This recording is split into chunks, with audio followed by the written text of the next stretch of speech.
오늘 우리 성탄주의를 맞이해서 동방박사들의 성탄 이야기에 대해서 한번 살펴보려고 합니다.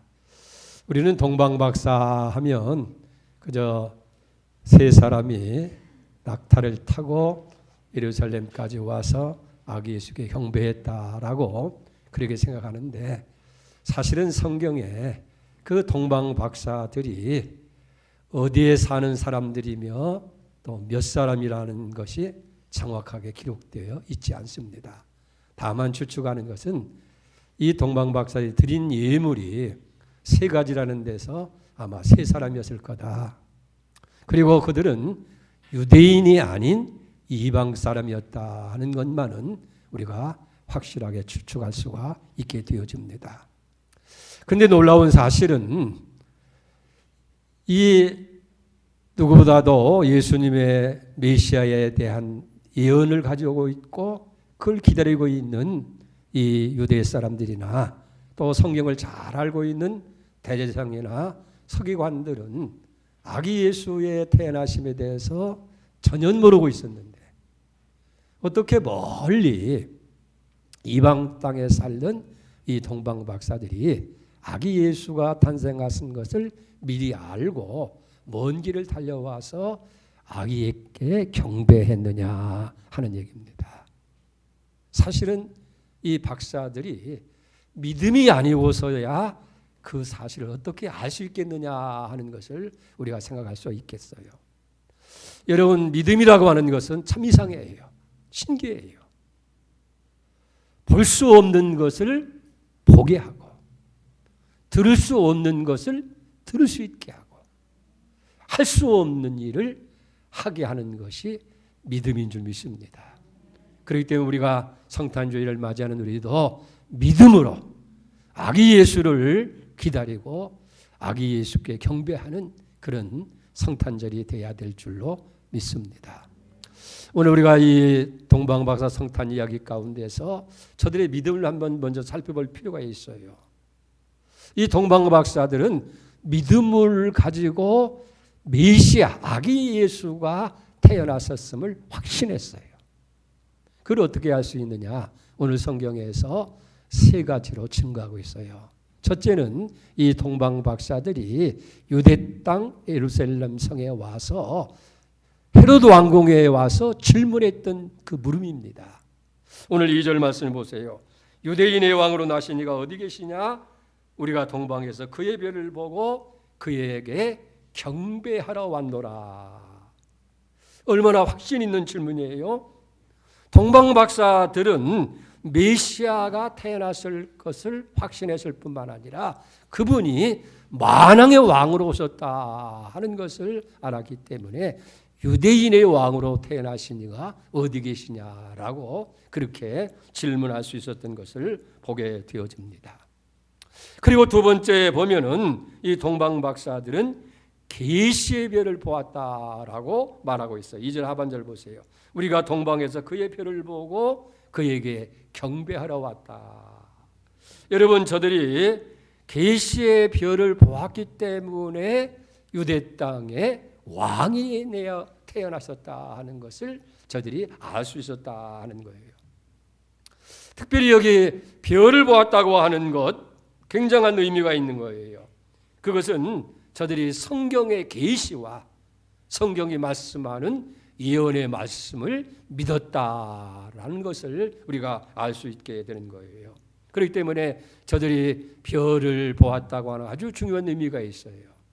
우리 구약 성경에서는 이런 별의 나타남을 큰 인물의 탄생을 예고하는 것을 우리가 볼 수가 있어요. 민수기 24장 17절에 보니까 한 별이 야곱에서 나오며 한 규가 이스라엘에서 일어나서 모압을 이쪽에서 저쪽까지 쳐서 무찌르고 또 세대 자식들을 다 멸하리라. 동방의 박사들은 성경에 기록된 이 계시의 별에 대한 것을 믿었기 때문에 메시아 왕이 탄생했구나 하는 것을 확신할 수 있었다는 거예요. 그리고 세 번째는 저들이 태어나신 그분에게 드릴 예물을 귀한 것으로 준비했다는 거예요. 황금과 유황과 모략으로. 여러분 태어났는지 안 태어났는지 확신이 없다고 한다면 가서 보고 그저 태어났으면 준비하면 되겠지. 그러겠는데 그들은 미리 그분에게 드릴 황금, 유황, 모략을 준비한 것을 보게 되어지면 저들이 믿음을 가지고 확신했다는 거예요. 저들의 질문을 통해서 계시의 별을 보았다는 그런 고백을 통해서 그리고 준비한 예물을 통해서 저들은 메시아의 탄생을 확신했다 하는 거예요. 중요한 것은 오늘 우리에게도 이런 확신, 이런 믿음을 가지고 하나님 앞에 나가느냐 하는 얘기예요. 하나님을 만난다는 확신을 가지고 우리가 교회에 나와서 예배에 참석하고 하나님께서 반드시 응답하신다고 하는 믿음을 가지고 하나님 앞에 부르짖어 기도하고 하나님께서 들으신다고 하는 그런 믿음을 가지고 찬양을 올리고 하나님께서 축복하실 것이라고 하는 것을 믿고 하나님 앞에 예물을 드리는 그런 믿음이 우리에게 있어야 될 줄로 믿습니다. 그래서 바울은 디모데 후서 3장 14절 말씀에서 너는 배우고 확신한 일에 거하라고 그렇게 당부하고 있는 것을 보게 되어집니다. 여러분 확신이 없는 그런 미근미근한 신앙 하나님 기뻐하지 않아요. 우리가 무엇을 하나님 앞에 기도하고 구할 때도 믿음을 가지고 구하라고 하잖아요. 야고보서 1장 6절 이하에 보면 오직 믿음으로 구하고 조금도 의심하지 말라.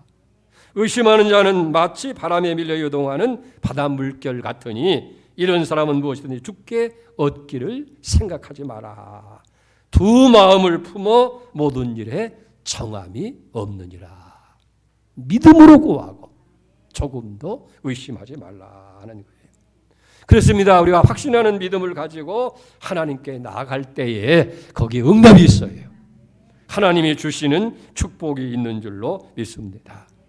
오늘 이 시간 우리는 성탄주의를 맞이하면서 아기 예수로 오시는 그분은 참으로 우리의 구원자가 되시고 우리를 다스리는 왕이 되시는 것을 믿고 우리는 이 성탄절에 주님을 만나야 될 줄로 믿습니다. 여러분 사도 바울은 디모데전서 1장 15절에 분명하게 믿음을 이렇게 고백하잖아요. 믿보다 모든 사람이 받을 만하니 말이요. 그리스도 예수께서 죄인 구원하시려고 세상에 임하셨다. 모든 사람들이 받을 만한 이 말. 그게 뭐예요? 죄인 구원하시기 위해서 예수님이 이 땅에 오셨다고 그렇게 기록했다. 우리도 믿음으로 받아야 될 줄로 믿습니다. 두 번째로 동방 박사들은 믿음으로 이 메시아 아기 예수를 찾은 거예요. 신앙의 대상을 찾아보고서야 믿은 것이 아니라 믿음을 가지고 찾아 나섰다 하는 거예요. 다시 말하면 보고서 믿은 것이 아니라 믿고서 보게 되고 알고서 믿은 것이 아니라 믿고서 알게 되어졌다 하는 거예요. 여러분 중세계 유명한 성 어거스틴이 말했죠. 나는 예수 그리스도를 알고 믿은 것이 아니라 믿고 알았다 하는 거예요. 믿었더니 그리고 순종했더니 그 믿음대로 행했더니 보이고 알게 되었다 하는 그런 고백이에요. 요한복음 20장에 보면 죽은 자 가운데서 부활하신 예수님께서 부활하신 모습을 제자들에게 보여줄 때 그 제자들은 다 부활의 주님을 믿고 따르게 돼요.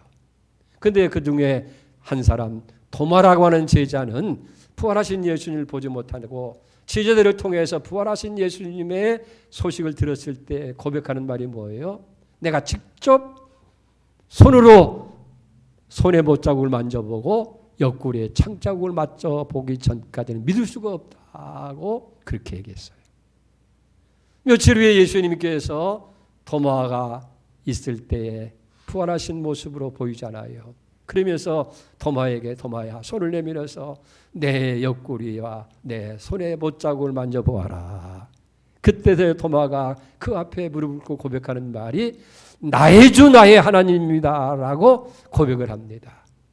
예수님이 뭐라고 책망하십니까? 요한복음 20장 29절에 보면 예수께서 도마에게 이르시되 너는 나를 본고로 믿느냐? 보지 않고 믿는 자가 복이 있다. 보지 않고 믿는 자. 여러분, 지금도 많은 사람들이 보아야 믿는다는 거예요. 뭘 증명해 줘야. 우리 큰손녀가 학교에서 그런 과제를 냈다고 그래요. 전도 훈련을 받고 이제 태신자를 정하고 가서 전도하는 건데 친구에게 초등학교 친구에게 전하는데 이 아이는 절대로 자기가 과학적으로 증명하지 않은 것은 믿을 수가 없다는 거예요. 그러니까 뭐 성경에 대해서 얘기를 하고 다 얘기를 해도 믿으려고 안 된다는 거예요. 예? 오늘 이 시대에 현대판 토마호 같은 사람들이 얼마나 많으냐는 거예요. 여러분들이 눈으로 보이는 것만이 여러분 있는 거예요? 이 안에도 수많은 소리가 있고 수많은 그림들이 있잖아요. 그걸 채널을 맞추게 되어지면 소리로도 들리고 영상이 나타나게 되고 모든 게 다 보여지는 거 아니에요. 우리는 믿음이라고 하는 채널을 가지고 믿음으로. 그래서 너는 본고로 믿느냐? 보지 않고 믿는 자가 복되도다. 우리는 주님의 태어난 죄를 보지 못했지만은 그러나 그분이 아기 예수로 동정녀 마리아에게 태어난 것을 믿습니다. 보지는 않았지만 믿고 있는 거예요. 그러니까 여러분들이 복 있는 거예요. 우리가 다 성경에서 말씀하시는 것을 우리가 볼 수는 없지만은 믿게 될 때. 그래서 히브리서 12장 1절 2절에 뭐랬어요? 믿음은 바라는 것들의 실상이요 보이지 않는 것의 증거니 선진들이 이로써 증거를 얻었느니라. 믿음으로 바라보니까 그 대상으로 실상이 나타나게 되는 것. 이렇게 믿음의 신비예요. 할렐루야. 오늘 동방 박사들처럼 우리를 믿음을 가지고 메시아의 탄생을 믿는 그런 역사가 있기를 바랍니다. 언제나 확신과 믿음이 있는 곳에 응답과 기적이 있는 거예요. 예수님께서도 마태복음 7장 7절에 말씀하잖아요. 구하라 그리하면 주실 것이요 찾으라 그리하면 찾을 것이요 문을 두드리라 그리하면 너에게 열릴 것이니. 또 잠언 8장 17절 말씀에 보면 나를 사랑한 자들이 나의 사랑을 입으며 나를 간절히 찾는 자가 나를 만날 것이니라. 부귀가 내게 있고 장구한 재물과 공의도 그러하니라. 오늘 여기 본문에 나타나는 동방 박사들이 믿음이 있기에 아기 예수의 탄생을 저들이 믿고 여러분 먼 길을 달려온 거 아니에요.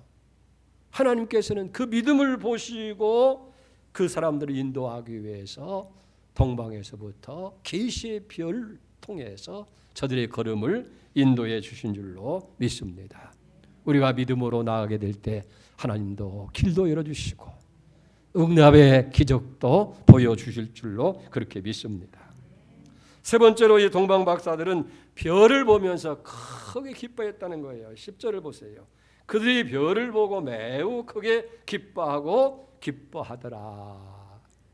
이 동방 박사들이 별의 인도를 따라서 이제 예루살렘까지 온 거예요. 그리고 왕을 태어났으면 반드시 왕궁에서 태어났을 거다.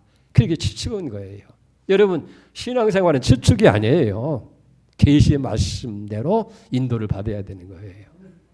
그래서 왕궁에 가서 유대인의 왕으로 나신 이가 어디 있느냐라고 그렇게 물으니까 유대 이 왕궁에서 깜짝 놀랐잖아요. 그래서 오늘 성경에 보니까 큰 소동이 일어났다 하는 거예요. 그리고 왕이 백성들의 서기관과 대장들을 불러서 성경이 어떻게 예언됐느냐 그러니까 유대 베들레헴에 태어났다. 그러니까 박사들에게 가서 자세히 아기 알아보고 아기가 찾거든 자기에게도 알려달라. 나도 가서 경배하고 싶다. 그렇게 한 거 아니에요. 그리고 그 이야기를 듣고 왕궁이 아니라 베들레헴에 오셨구나. 여러분 신앙은 추측이 아니에요. 성경에 예언된 대로 왕궁이 아니라 베들레헴 유다 땅 베들레헴에 예수님이 나있다. 그리고 이제 베들레헴을 향해서 가려고 밖으로 나와보니까 동방에서 인도하는 별이 눈앞에 탁 나타나는 거예요. 그래서 그들이 그 별을 보고 크게 기뻐하고 기뻐했다. 이유가 뭐겠습니까? 지금까지 계속 보아던 별인데 왜 그 크게 기뻐하고 기뻐했어요? 다른 게 아니에요. 하나님이 함께 하시는구나. 하나님이 우리의 길을 인도해 주시는구나. 하나님이 함께 한다고 하는 그 확신이 기쁨을 가져오게 했고, 그리고 자기들의 길을 인도하시기 위해서 이렇게 계시의 별을 준비하셨다 하는 걸 보니까 너무나 감격스러운 거예요. 할렐루야. 여러분들도 계시의 별을 발견하는 은혜가 있기를 바랍니다. 그래서 하나님이 나와 함께 하시는구나. 하나님이 내 삶을 인도하시는구나. 그런 믿음을 가지고 기뻐하는 은혜가 있기를 축복합니다. 여러분, 우리도 세상에서 주는 여러 가지 기쁨이 있을 수 있어요. 무슨 출산을 한다든지, 안 되던 직장이 마련되어진다든지, 대학에 합격을 한다든지, 아니면 또 새로운 집을 마련한다든지, 그런 것을 인해서 여러분이 기뻐하고 즐거워할 수 있어요. 그러나 그런 세상에 주는 기쁨은 일시적인 거예요. 순간으로 끝나고 마는 거예요. 그러나 우리가 여기 눈을 들어서 하늘의 별을 보는 기쁨, 그리고 그 별을 통해서 하나님을 만나는 기쁨, 하나님이 내 삶 속에서 역사하신다고 하는 그런 것을 우리가 깨닫는 그 기쁨은 어떤 것으로 표현할 수 없는 기쁨인 줄로 그렇게 믿습니다. 여러분, 그런 기쁨을 가지고 사는 사람은 이 지구 이 땅 위에 핵개구리로 인해서 망한다고 해도, 비록 정치가 실종되어지고 경제의 위기가 와도, 전쟁이 일어나서 혼란이 온다 할지라도 두려워할 것이 없어요. 왜? 환난도 만드시고 평안도 만드시는 하나님이 나와 함께 하신 하나님이고, 그분이 내 길을 인도하신다고 하는 그런 믿음이 있기 때문에 우리는 어떤 두려움 가운데서도 두려워하지 아니하고 담대한 믿음을 갖게 되어줄 줄 믿습니다. 사랑하는 여러분, 여러분의 인생의 밤이 어둡습니까? 코로나 팬데믹으로 인해서 그것이 또 더 이렇게 팽창되어지는 모습을 보면서 여러분들이 두려워합니까? 경제의 어려움이라든지 장래 문제 때문에 두려워하고 있습니까? 오늘 이 아침에 우리의 위로의 별이 되시는 계시의 별을 바라보는 은혜가 있기를 주의 이름으로 축복드립니다. 그래서 동방의 박사들이 별을 보고 크게 기뻐하고 기뻐한 것처럼 우리도 우리의 구원자가 되시고 우리를 다스리시고 우리에게 복 주시는 계시의 별 예수 그리스도를 보면서 기뻐하는 축복이 있기를 축원드립니다. 그리고 이 동방 박사들은 믿음을 가지고 경배를 드렸다 하는 거예요. 오늘 본문 말씀이 보여주는 대로 동방 박사는 메시아이신 아기 예수님을 만나기 위해서 그 멀고 험한 길을 왔잖아요. 여기 생각할 게 있어요. 그러면 저들이 무엇을 기대하고 무엇을 바라고 저들이 먼 길을 왔느냐는 거예요. 하루 이틀이 아니고 몇 주에 걸쳐서 그 먼 길을 온 목적이 있을 거 아니에요. 막연하게 아기 예수는 얼마나 예쁘게 태어났는지 얼마나 잘났는지 가서 보자는 그런 심정입니까? 목적이 뭐예요? 오늘 그 목적에 대해서 성경은 말씀해요. 11절을 보세요. 집에 들어가 아기와 그 어머니 마리아와 함께 있는 것을 보고 엎드려 아기 예수께 경배하고 보배압을 열어 황금 유황보약을 예물로 드리니라.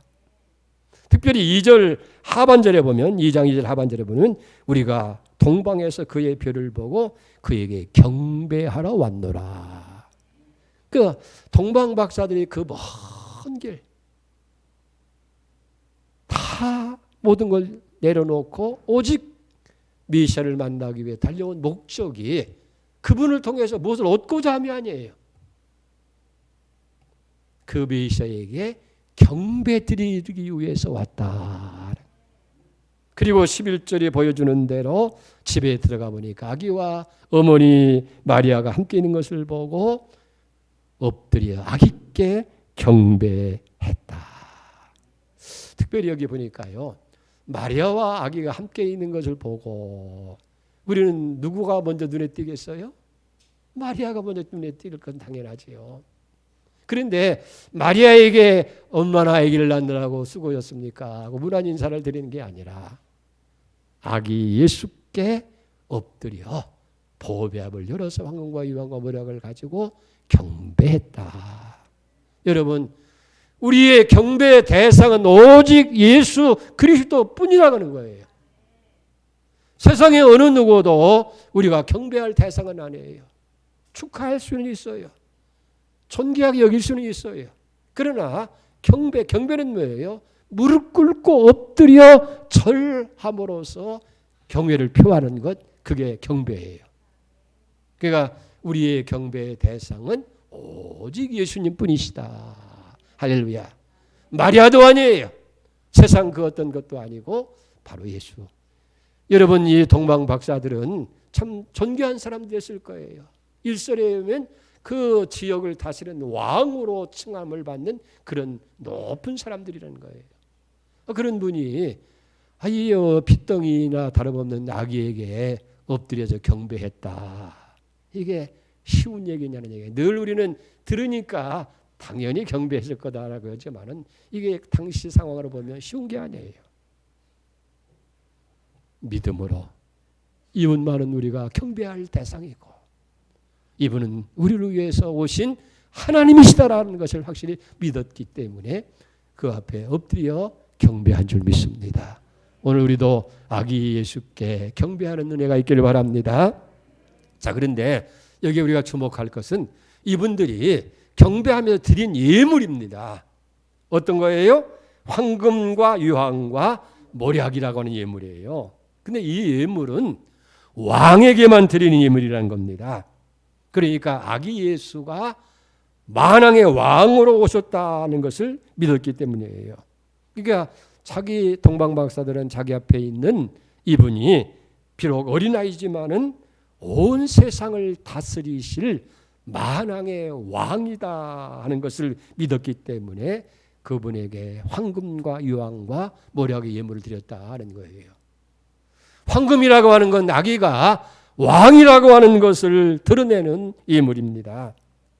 유황이라고 하는 것은 그 아기가 하나님이라고 하는 것을 증명하는 예물이고, 유향 모략이라고 하는 것은 죽은 자 가운데서 다시 부활하신 구세주이심을 고백하는 예물인 줄로 그렇게 믿습니다.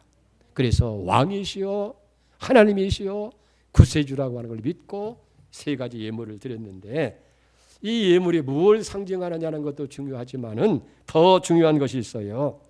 이 박사들이 드린 세 가지 예물은 당시 그 땅에서 구하기 힘든 아주 귀한 예물이었다 하는 거예요. 귀한 것으로, 가장 귀한 것으로. 그런데 이들은 이 가장 귀한 예물을 준비했을 뿐만 아니라 결코 그 준비한 예물을 자신들을 위해서 쓰지 않았다는 거예요. 먼 길을 오느라고 여러분 필요한 것이 얼마나 많이 있겠어요. 그런데 그 중에 한 가지도 자기를 위해서라든지 자기 가족이라든지 자녀들을 위해서 쓰지 아니하고 오직 아기 예수께 드렸다는 것. 예수님에게 가장 귀한 것을 드린다고 하는 것이 중요한 줄로 믿습니다. 그렇다고 한다면 이 동방박사들이 드려진 이 경배가 오늘 우리에게 주시는 메시지가 뭐냐는 거예요. 오늘 받아야 할 교훈이 뭐냐는 거예요. 하나님께 예배하는 자는 가장 귀한 것으로 예물을 드려야 한다는 교훈을 우리에게 주시는 거예요. 왜 그렇습니까? 그분은 하나님이시고 왕이시고 우리의 구세주가 되시기 때문이에요. 또 성경에 뭐라고 말씀합니까? 나를 존귀 여기는 자를 내가 존귀 여기고 나를 사랑하는 자를 내가 사랑한다 하는 거예요. 우리가 얼마나 주님을 귀하게 여기느냐 따라서 하나님도 우리를 귀한 사람으로 여겨주신다는 거예요. 반대로 나를 멸시하는 자를 내가 멸시하고 저주하리라고 그렇게 성경은 말씀하고 있는 거예요. 여러분, 우리가 예배를 드리면서 왜 예배에 능력이 없습니까? 왜 드리는 예배 속에서 감격과 기쁨이 없느냐는 거예요. 그것은 주님께 진정한 예물이 우리가 없기 때문이라는 거예요. 이 성탄주일에 나를 위해서 하늘의 보좌를 버리고 이 땅에 오신 주님을 위해서 나는 무슨 예물을 준비하고 있느냐 하는 거예요. 우리는 동방박사들처럼 우리도 가장 귀한 예물을 이 성탄절에 준비해야 될 줄 믿습니다. 황금이 없다고 하면 우리의 몸을, 유향이 없다고 한다면 우리의 사랑을, 모략이 없다고 한다면 우리의 생명이라도 주님께 드릴 수 있는 성탄절이 되어야 될 줄로 믿습니다. 오늘 우리는 첫 번 성탄절 동방박사들의 성탄을 살펴보았습니다. 저들은 믿음으로 메시아의 탄생을 확신하고 먼 길을 달려왔어요. 저들은 믿음을 가지고 메시아를 찾아 나섰던 것을 보게 됩니다. 그리고 믿음으로 가장 귀한 예물로 경배를 드리게 되어진 줄 믿습니다. 성경은 분명히 얘기하는 거예요. 믿음이 없이는 하나님을 기쁘시게 할 수 없다고 말씀합니다. 믿음으로 하지 않는 모든 것은 다 죄가 된다고 그렇게 분명히 얘기하는 거예요. 우리는 믿음으로 예배를 드리고 믿음으로 기도하고 믿음으로 찬송하고 믿음으로 하나님 앞에 예물을 드리는 그런 은혜가 있어야 될 줄로 믿습니다. 여기 동방박사들은 태어나신 그분이 육신을 입고 오신 하나님의 아들이시고 우리를 구원하기 위해서 오신 왕이요 메시아인 것을 분명히 믿었습니다. 그래서 우리들도 아기 예수님을 믿음으로 만나고 믿음으로 경배하고 믿음으로 귀한 예물을 드리는 은혜가 있는 이 성탄절 되기를 주의 축복합니다. 기도하겠습니다. 사랑의 하나님, 첫 번 성탄의 동방박사들처럼 믿음과 확신을 가지고 성탄을 맞이할 수 있게 하시옵소서. 믿음을 가지고 아기 예수로 오시는 예수님의 우리의 참된 구원자로 메시아로 확신하고 영접할 수 있게 하여 주시옵소서. 나를 존귀 여기는 자를 존귀 여기고 나를 사랑하는 자가 나의 사랑을 잊는다고 말씀하신 주님, 동방박사들처럼 우리도 가장 귀한 예물을 가지고 아기 예수로 오시는 주님께 경배하는 성탄절 되게 하여 주시옵소서. 예수님의 이름으로 간절히 기도올려옵나이다. 아멘.